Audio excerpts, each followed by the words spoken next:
It's all over the YARA Sports Stadium. The Black Stars of Ghana won by a goal. How did you see the game? I would say it was a game of two halves. A very poor first half from the Black Stars of Ghana. Madagascar, the Barries, dictated the pace of the game in the first half. They controlled the game. If they came to win, they could have won the game in the first half. But I think they played with a lot of caution, thinking that if you get a point versus Ghana, in Ghana, it's a good point. So they were not pushing that much. In the second half, clearly, we saw the tactical change from Coach Chris Hughton when he introduced a typical number 8, because in the first half he played double number 6, a double pivot, and Ghana were not progressing the ball.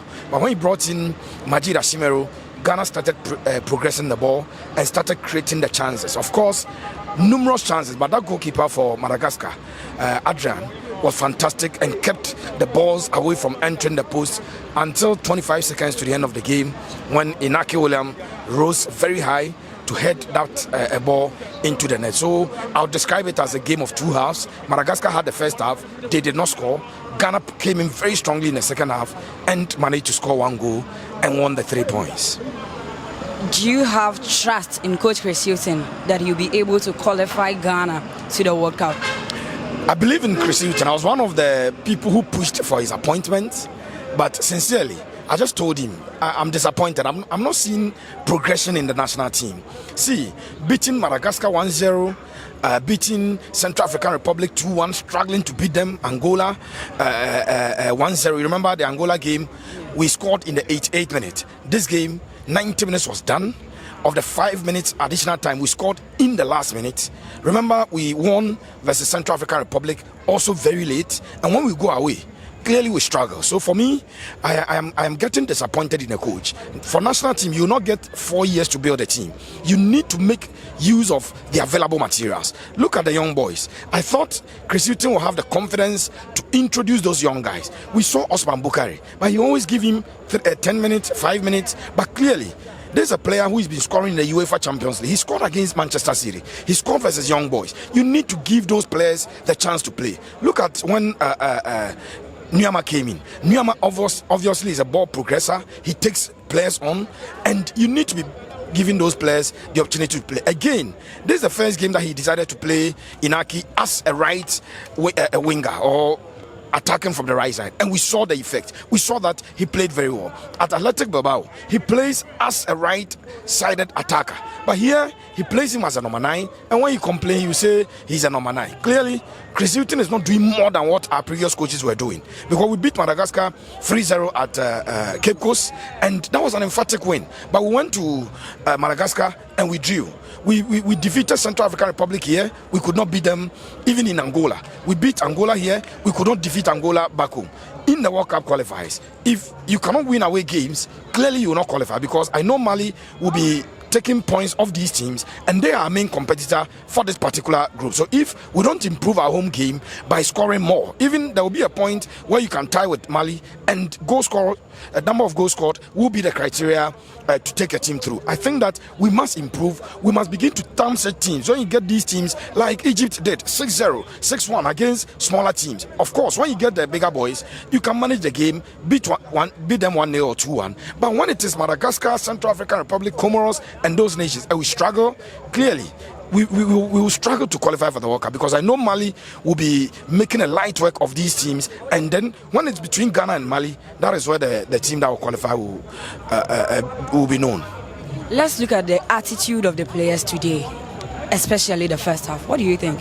I think that Ghana is blessed with a lot of talent, but surprisingly, go and watch the UEFA Champions League game between RC Lens and Arsenal, and you could see that Salis was a monster in that particular game.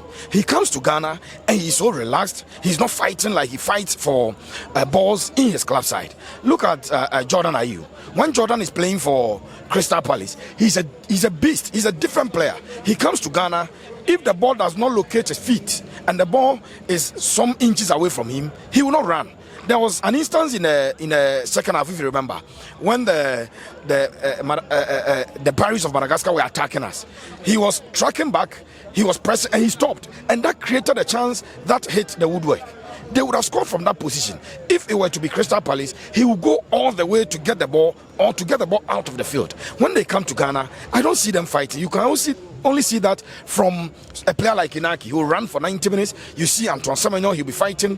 The experienced players who you expect to be killing themselves for Ghana, who will be playing with a lot of determination, you don't see it. I don't know if it is lackadaisical attitude or they just don't feel to be pressing. But elsewhere in their personal clubs, in their club size, you see them pressing, you see them determined, you see them committed. When they come to Ghana, especially the players I've mentioned, you don't see that same football from them. Next game is against Comoros. What do you think Coach Chris Hilton should do differently? I think against Comoros, he must give players the opportunity to express themselves. He's a conservative coach, we all know that. But we are playing against a team that won 4-2 today. So in our group, they are leading. Comoros defeated a Central African Republic by 4-2. So they are leading the group. When you go there, they will try as much as possible to win so that they will go 6 points and leave you at 3. Or at worst, they will try to draw. But I'm saying that even Comoros are not the main target, it is the Malians. And they will give us a good run for our money. I'm thinking that when we go to Comoros in the next 2-3 days, our coach should give the players the opportunity to express themselves in the game. Players like Osman Bukari, Nyama, should be given more time so that they will run. They have the energy. Maybe you not blame Jordan because they don't have the energy to be playing. But when you play those young guys, they have a lot of energy in there, and they will be running, they will be tracking back for you, they will be defending and attacking at the same time, and that will give us a chance. For now, Ghana playing away, it is not something that you'll be so hopeful, because the last time we defeated the nation home and away was Sao Tome and Principe. We played Ethiopia. In between that time, we couldn't beat them home and away. We played Sudan, we couldn't beat them home and away. Central African Republic, we could not. Angola, we could not. Madagascar, we could not. So clearly, it is not a game that you say the Black Stars are going to beat them. But if the coach adopts the right strategy and he plays the young guys who have energy, the zeal and the desire, maybe we can get a slim win or even a drawn game. And I think that would be good for the Black Stars of Ghana. Thank you. Thank you. It's all over the YARA Sports Stadium. The Black Stars of Ghana, as usual, they won by a lone goal. How do you see the game? I think the game was a very difficult one, given the display of the Black Stars in the first department of the game. We all know that the first half was dominated by the Madagascars, but with some couple of changes, with the introduction of Majida Shimeru, we saw that the Black Stars came back to life in the game. And the second half, you realize that we were creating a lot of chances, but we didn't have a player who could penetrate and ensure that we put the ball at the back of the net. And fortunately on our part, at the 9 minutes of the game, Inaki Williams scored a very beautiful header, and it was his first goal for the Black Stars. And thank God we had the 3 maximum points. Looking at the players' performance in the first half, their attitude, are you convinced that Ghanaians can trust them to qualify to the World Cup? I think we all heard Chris Hilton, the head coach of the Black Stars. He's saying that the team at the moment is developing. The team is in transition. They are progressing. They are doing something right. But given what we saw in the first half, it was crystal clear that our performance, there was any sense of urgency in our play. And I think when they went for recess, they talked to them and they came to the second department of the game, and at least they put up a good show. We expect to see more of those kind of performances in our subsequent games. But if what we put up in the first department of the game is anything to go by, then it is not going to be good for us. Our next game is against Comoros. What do you think Coach Chris Hilton should change in order for us to see what we are expecting from the Black Stars?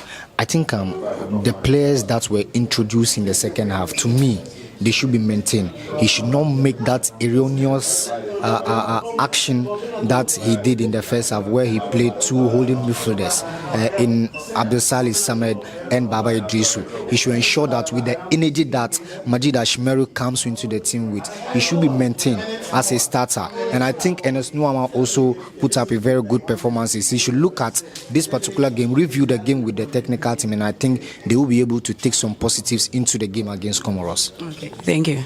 You're welcome. After the Black Stars performance today, are you convinced that the team can qualify to the World Cup? What are you expecting from the team? First of all, I would say my expectations were not met today, but then a win is a win. The 3 points is what is needed.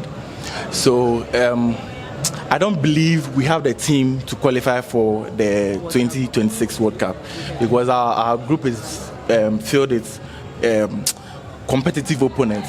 So it will be really hard, but if we're able to keep the momentum, get the points away in our away matches, if you're able to get all the needed points, we can sail through. Thank you. Welcome. Ghana, Ashe Madagascar kaba komo anti game no one say. Oh, game no ekoyi. First half na enye by coach no. Unse onakasa unse na players na mistake. The second half na eba na no odi Majid Ashimero here den ebe yi Baba Idrisu here den Efrim Baba Idrisu be na won say Salis na fede ohu game so afede ball no bia yan bi here den ebo nti entempama so osan changes eyi Jordan you esan de nyama here den ebe ma efenu se ball na ye coach no na watie Ghana for yensema here den ye ka if say unse Nike position na ball no ukọ bebawa that position na no where dey ono mo bọ no obo ni you say first half no nya bi mbo sa but ni Jordan you exercise position no afere you say Nike bọ no obo na wan se go kra na obi apena sem no obo pa anti na the coach no ni changes goalkeeper side na eye problem kakra un say order bi ache by minim te someone in kasa e nkwa na you say problem here den e wo so hwe na ni changes o ye oyi alidi say do odo here den e bem ha anti changes na superb na the coach no you say ne start here den e team no so say efe no man kwan de a na say when you so efe ni players kwan de a you say coach no obetime ye adwuma no aye ni ye yes ai ne ba bia fi e be hwe board if Western region okay board na no pe chance kokko from DJ 4040 if kudu sinti na buy and na onya boy na tim say o different o game no ya boy na ya fampa boy de enten na chi